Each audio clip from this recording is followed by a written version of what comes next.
Holy hell, guys, we got some big Spider-Man Homecoming news the other day. You've probably heard about this by now, but just in case you haven't, there's a big fan expo in Tokyo that launched last Friday called the Marvel Age of Heroes exhibition, where they'll supposedly show off props and footage for a bunch of different upcoming Marvel properties like Thor Ragnarok, Guardians of the Galaxy Volume 2, but recently people who went got to see a ton of new Spider-Man Homecoming stuff. There's some Easter eggs and references, there's been some confirmation, kinda sorta, on a certain character appearing in the movie, footage descriptions, screenshots. I mean, there's a ton of stuff to look over here. So clearly we can't waste any time here. Let's check out all this stuff and see what was shown off yesterday. Alright, so like I said, there's been some new footage shown off at the event, and we already got a full description and some screenshots of it from this person on Twitter, Tom Holland Source. So here's what they wrote. In the video, it shows Peter in the study group with Zendaya and his phone rings. It shows the Spidey tracer and he gotta leave, and Zendaya asks him where he's going. And for the car scene with Tony, the subtitle shows that it's 48 hours later from the airport fight. And here's some shots not seen from trailer. It's good to finally see Flash in this scene. Flash is seen taking off his uniform jacket and throwing it at Peter. Peter in Spidey suit hanging upside down reading textbook. Peter fighting with Vulture on the airplane. And just a few other shots of Peter. The last image is him jumping over a tall fence without his suit on. They followed it up in another tweet, adding, for the scene when Peter and Ned in gym class watching Captain America video, after Ned asks, do you know him? And Peter says, I stole his shield. Peter adds, then he beat me up. And Ned made this funny face. Okay, well, that's pretty awesome. First off, I'm really glad they got the right type of humor in this movie, you know what I mean? Spider-Man's always had that kind of humorous streak to him, so I'm sure everybody figured there would be some jokes and stuff before the first trailer even came out, but still, it's very easy to overdo that or just get it wrong in general, but everything I keep seeing or reading from this just keeps hammering home that this is finally the version of Spider-Man that everybody's been waiting for. That having been said, I'm still not a huge fan of this version of Flash Thompson, considering when I think of a classic Spider-Man bully, I think of a guy who looks more like this, you know, somebody who could actually beat you up. But at the same time, if Tony Revolori, the actor cast as Flash, can pull off being a believable bully, then I guess it's all good, you know? Now, what I am interested in seeing more of is that Spider Tracer app on Peter's phone. I'm guessing it's an app anyway. Why couldn't it be an app? Everything's an app now. I'm always really interested in the technology they bring into these movies, like how it works and stuff, and I'm already kind of brimming with theories about this tracer, like maybe it works with the AI in Peter's spider suit or something like that, you know? There's also been a bunch of rumors flying around that Angourie Rice, this girl right here, is going to be playing Gwen Stacy. Now, I already wrote about this a while ago on my website, like this is pretty much old news, but sometime yesterday, Tom Holland Source tweeted out, Angourie Rice confirmed as Gwen Stacy 2. Now, that's cool and all. I mean, this girl definitely looks like Gwen with the headband and everything else, and her playing that role definitely makes more sense than her playing Betty Brant, but Tom Holland Source deleted that tweet after a bunch of sites confirmed the story by sourcing him. So, is she really playing Gwen Stacy? I mean, I still want to believe she is, but who knows by this point. There were also some statements by producer Amy Pascal at the event, but, you know, this is all written in Portuguese. I'm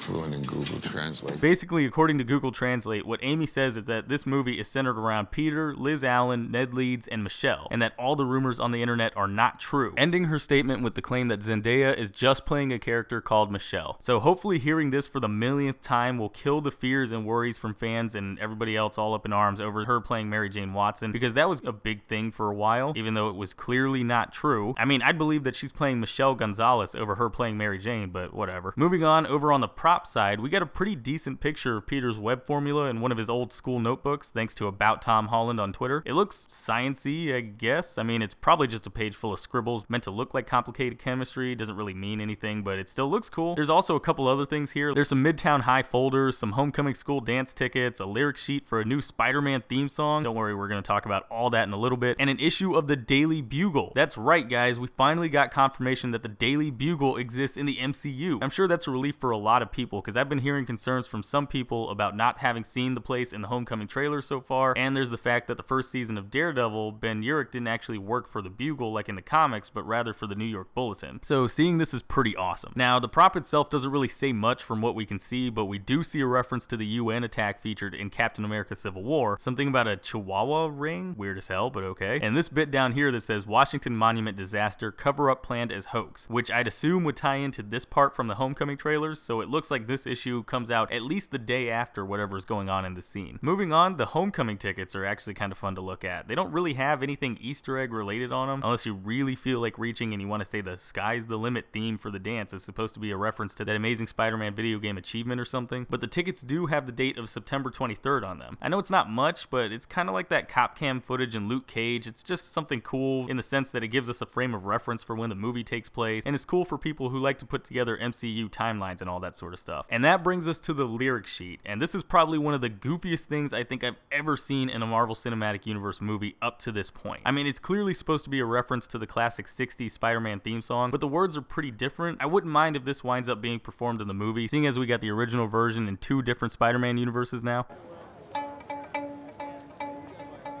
A Spider-Man does whatever a spider can. Spins a web any size, catches thieves or just butterflies. Oh God!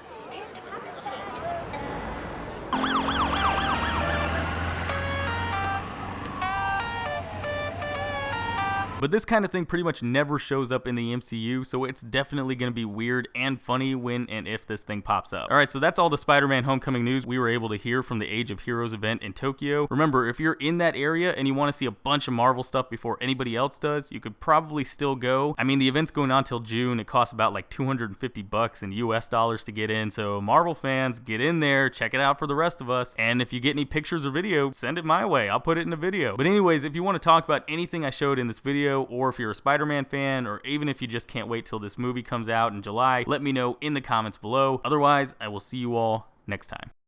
Oh wait, also one more thing. I was recently approved for a press pass for AwesomeCon this year. If you don't know what that is, basically it's a comic convention in Washington, D.C. So on top of the vlogging and the stuff I'll be doing at the convention anyway, I'll also have the opportunity to interview some of the guests that'll be appearing, like Stan Lee or Scott Snyder. Now I'm not going to be guaranteed a time to interview any of these people, but I'm still going to request some time to interview a lot of them. I'm going to put the link down below so you can check out who's going to be there, and if you like what you see and you happen to be available at the time, maybe you could show up and give AwesomeCon a try. Either way, check out the guest list. Let me know in the comments below who you want me to try to talk to. I'll see if I can make it happen. Alright, and with that, I will see you guys next time.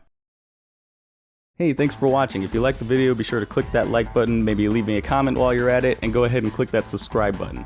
Also, don't forget to check out any of my social media pages. I've got a Facebook, Twitter, Twitch, and Instagram. All those links are going to be in the description below. And I've also got my last video right there in the middle of your screen, so if you want to check that out, go ahead and click it, check it out. Alright, and I will see you all next time.